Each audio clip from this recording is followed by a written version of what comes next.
নমস্কার বন্ধুরা, তোমরা সবাই কেমন আছো? আশা করি তোমরা সবাই ভালো আছো। আবারও আজকে একটি ছোট্ট ব্লগ নিয়ে তোমাদের কাছে চলে আসলাম। তো তোমরা ভাবছো আমরা কোথায় এসেছি? প্রথমেই দেখতে পেলে বোর্ডে কি লেখা ছিল? হ্যাঁ, নীলকুঠি বাগান বাড়ি। তো আমরা এখানে চলে এসেছিলাম পিকনিক করতে। যাওয়ার সাথে সাথে কফি দিয়ে দিয়েছিল, তারপরেই চলে এসেছিল লুচি তরকারি, যেটা টিফিন, এবং এরপর দিয়ে দিয়েছিল পকোড়া দুপুরে। তো তারপরে আমি এই মাছটাকে দেখতে পেয়েছিলাম, তো এই জন্য ভিডিও করে নিয়েছিলাম তোমাদের দেখাবো বলে।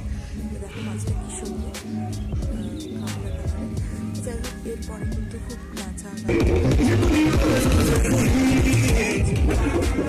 আমি, কাকিমা এবং মেজমা সবাই মিলে আশপাশটা ঘুরতে গিয়েছিলাম, এবং তারপর জানতে পারলাম এখানে একটা বিখ্যাত নন্দদুলার মন্দির রয়েছে। সেই নন্দদুলার মন্দিরে যাওয়ার জন্য আমরা রওনা দিয়েছিলাম দুপুর ওই 1টার সময় ধরো। তো সেখানেই যাচ্ছি। যাওয়ার রাস্তাটা কিন্তু খুবই সুন্দর, সেটাই দেখালাম। আর 2তে আমি তোমাদের মন্দিরের দর্শন করাবো। লাইক করে দিও। টাটা।